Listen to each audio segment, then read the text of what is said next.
Hey, it's Jessie here. I just wanted to read you out some of, like a week before I moved to Darwin. Recently moved to Darwin. And, I rolled my car the week before. Totally wrote it off. Totally fucked. Really fucked up the plans of, slowly driving up through the top end and doing a bit of hooking on along the way. Arriving with a lot of cash. Perfect for a bond, done. Oops!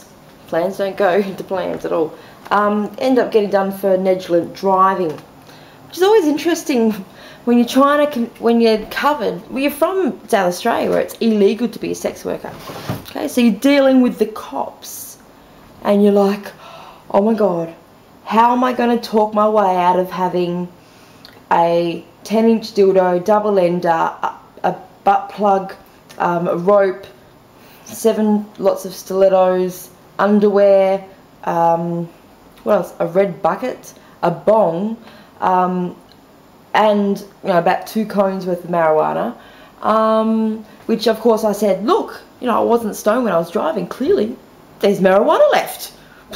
Like, hello, doesn't make logic to you? When I was high on Valium talking to the police. Anyway, the accused is single with no dependents and is a travelling comedian. Is the first line of the police report. Can you believe it? So basically it's going, look, it's basically going, made an attempt to correct the vehicle, rendered assistance, spoke to the accused at the hospital, who admitted not paying full attention to the road, and further admitted that is what contributed to her losing control of the vehicle at the time of collision, because I was not paying full attention. I was high on Valium. You can't say that. I can't even remember saying that.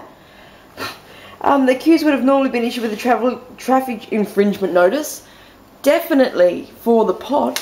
But if so, the blood sample had been returned by a prescribed laboratory within 2 months statutory period. So basically, I got out of getting a fine. For this reason only, the accused have been issued with a further future notice, court attendance notice. Which I actually haven't heard back from these. What do you do? I thought they were meant to ring you or send you a letter in the mail. Don't understand.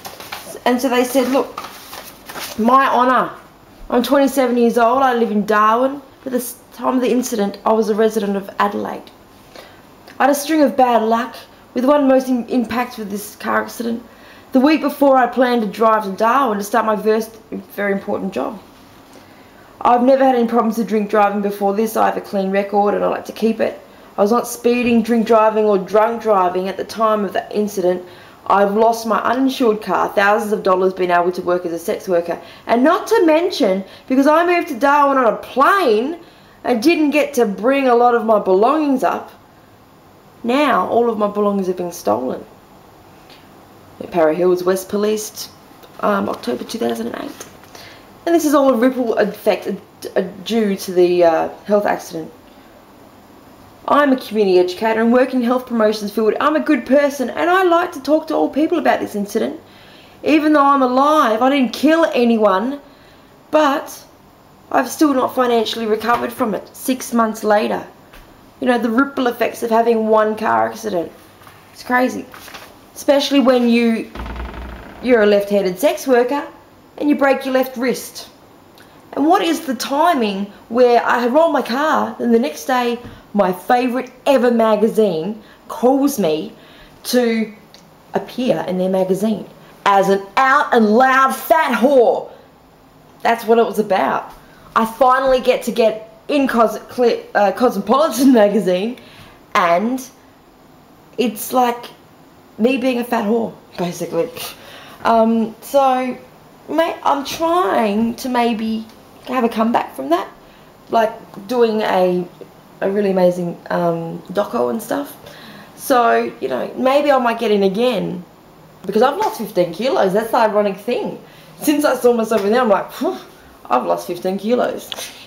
I've started riding my bike. And riding your bike's awesome if you want to lose weight. I swear by it. Just a little bit, 4 kilometers, and then 8, and then 12. It's good stuff.